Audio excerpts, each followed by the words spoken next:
இப்போ நீங்க பார்த்துட்டு இருக்க இந்த கைடு வந்து பார்த்தீங்கன்னா 12th மேக்ஸ்க்கு வால்யூம் 1 வால்யூம் 2 வந்து இது ஒரு வித்தியாசமான கைடா இருக்கும். ஏன்னா வந்து எக்ஸாம்பிள் சம்மோ எக்ஸர்சைஸ் சம்மோ அப்படியே ஆர்டர் வைஸா கொடுக்காம ரிலேட்டட் சம்ஸ் வந்து உங்களுக்கு என்ன பார்த்தீங்கன்னா நியரஸ்டா கொடுத்துருப்பாங்க. அது மட்டும் இல்லாமல் பப்ளிக் எக்ஸாம் கொஸ்டின் பேப்பர்ஸ் வந்து பார்த்தீங்கன்னா மார்ச் 2023 இருந்து மார்ச் 2025 இப்போ நடந்து முடிஞ்ச கொஸ்டின் வரைக்குமே உங்களுக்காக கொடுத்துருக்காங்க. சரியா? அதனால டிஸ்பிளே தெரியக்கூடிய நம்பருக்கு நீங்க உடனே வாட்ஸ்அப் பண்ணுங்க. இந்த கைடோட காஸ்ட் வந்து பார்த்தீங்கன்னா ரொம்ப லெஜிபிளா தான் இருக்கும். 630 தான் வருது உங்களுக்கு. அதனால நீங்க கொரியர் சார்ஜோட சேர்த்து என்ன பார்த்தீங்கன்னா 630 தான். உங்களுக்கு விருப்பம் இருந்துச்சு அப்படின்னா இந்த வாட்ஸ்அப் நம்பருக்கு நீங்க வாட்ஸ்அப் பண்ணுங்க. உடனே ஆர்டரை ப்ளேஸ் பண்ணுங்க. ஏன்னா ரொம்ப குறைவான நோட்ஸ் மட்டும் தான் இருக்கு. தேங்க்யூ.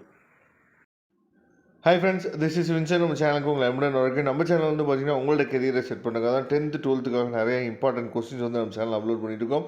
ரெகுலராக நம்ம சேனலை ஃபாலோ பண்ணுங்கள். முக்கியமாக நம்ம சேனலோட வாட்ஸ்அப் குரூப்பில் நீங்கள் ஜாயின் பண்ணிடுங்க. நீங்கள் 10th இருந்தாலும் சரி 12th இருந்தாலும் சரி நம்ம சேனலோட வாட்ஸ்அப் குரூப்பில் நீங்கள் ஜாயின் பண்ணிட்டீங்க அப்படின்னா நாம் போடக்கூடிய வீடியோஸ் எல்லாமே உங்களுக்கு உடனே கிடைக்கும். வாட்ஸ்அப் குரூப்போட லிங்க் டிஸ்கிரிப்ஷன் பாக்ஸில் இருக்குது.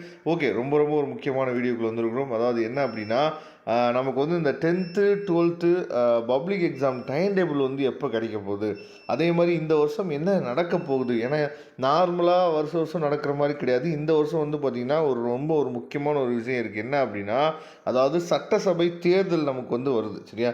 அதாவது எப்படி இருந்தாலும் ஏப்ரல் இல்லைன்னா மே ஃபஸ்ட் வீக்கில் நமக்கு வந்து சட்டசபை தேர்தல் வரனால எப்போயுமே பப்ளிக் எக்ஸாம் என்ன பண்ணிடுவாங்கன்னா முன்னாடியே நடத்திடுவாங்க. ஏன்னா நம்மளோட ஆசிரியர்கள் தான் என்ன பண்ணுவாங்கன்னு சொல்லி பார்த்தீங்கன்னா, அதாவது தேர்தல் நடக்கிற டைமில் அங்கே போலிங் ஆஃபீஸராக இருப்பாங்க. அதே மாதிரி அந்த அந்த ஓட்டெல்லாம் எண்ணுறதுக்கும் நம்மளோட ஆசிரியர்கள், அதாவது கவர்மெண்ட் ஆசிரியர்கள் தான் என்னாச்சு பார்த்தீங்கன்னா அதுக்கும் ஒரு ஹெல்ப்பாக இருப்பாங்க. அப்படிங்கிற பட்சத்தில் நமக்கு வந்து அதாவது தேர்தலும் ஒரு பக்கம் ரொம்ப முக்கியம், அதே மாதிரி நம்மளோட எஜுகேஷனும் ரொம்ப முக்கியம். அதனால் முன்னாடியே எக்ஸாம் முடிச்சுட்டு திருத்தக்கூடிய வேலைகள் எல்லாமே முன்னாடியே முடிச்சுட்டு அதுக்கப்புறம் தான் என்ன பண்ணுவான்னு பார்த்தீங்கன்னா அந்த எலெக்ஷனுக்குள்ளேயே போவாங்க. அதனால் இந்த வருஷம் வந்து பார்த்திங்க அப்படின்னா நமக்கு வந்து டேட், அதாவது எக்ஸாம் டேட் வந்து நமக்கு வந்து ரொம்ப சீக்கிரமாகவே நமக்கு வர்றதுக்கு வாய்ப்புகள் இருக்குது. இங்கே கொடுத்துருக்காங்க. ஏனெனில் ஆசிரியர்கள் தான் பொது தேர்தல் பணிகளில் ஈடுபடுவார்கள். அத்துடன் தேர்தல் நேரத்தில் பள்ளிகளில் தேர்வுகள் நடந்தால்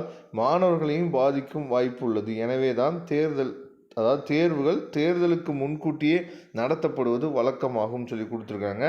இதன்படி என்ன பண்ணிட்டாங்க அப்படின்னு சொல்லி பார்த்தோம்னா நமக்கு வந்து அதாவது நிறைய விஷயங்கள் வந்து அப்டேட் கொடுத்துட்டாங்க. அதாவது இந்த டேட்டில் தான் வந்து நமக்கு வந்து அதாவது எக்ஸாம் வந்து நடக்கணும் அப்படிங்கிற அப்டேட்லாம் ஆல்ரெடி கொடுத்துட்டாங்க. அதனால தான் என்ன சொல்கிறாங்க அப்படின்னா, ஏற்கனவே நம்மளோட கல்வித்துறை அமைச்சர் திரு அன்பில் மகேஷ் பொய்யாமொழி வந்து அவங்க என்ன சொல்லியிருக்காங்க அப்படின்னா, அதாவது அரசு வந்து இதுக்குரிய எல்லா விஷயங்களுமே என்னாச்சு பார்த்தீங்கன்னா சாதகங்கள் பாதகங்கள் எல்லாத்தையுமே நாங்கள் வந்து ஆராய்ஞ்சு வச்சுருக்கிறோம். ஒரு டைம் டேபிள் வந்து நாங்கள் வந்து ஆல்ரெடி க்ரியேட் பண்ணியாச்சு. அரசிடம் ஒப்படைக்கப்பட்டிருக்கு. அந்த டைம் டேபிள் வந்து ஒப்படைக்கப்பட்டிருக்கு.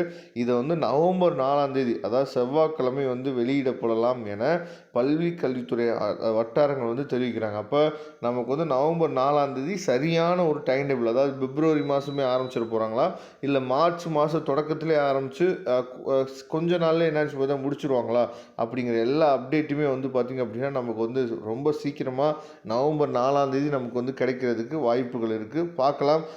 ரொம்ப சீக்கிரமாக, அதாவது குறுகிய காலத்தில் எக்ஸாம் நடந்துச்சு அப்படின்னா மாணவர்கள் வந்து கொஞ்சம் பாதிக்கப்படுவாங்க. இருந்தாலும் அதெல்லாம் பார்த்து தான் என்ன பண்ணுவோம்னு பார்த்தா டைம் டேபிள் வந்து நமக்கு கொடுப்பாங்க. பார்க்கலாம். நெக்ஸ்ட்டு வரக்கூடிய அப்டேட்ஸை நீங்கள் தெரிஞ்சுக்கணும் அப்படின்னா நம்ம சேனலை ரெகுலராக ஃபாலோ பண்ணிட்டு இருங்க. தேங்க்யூ. நம்ம நெக்ஸ்ட் வீடியோவில் பார்க்கலாம்.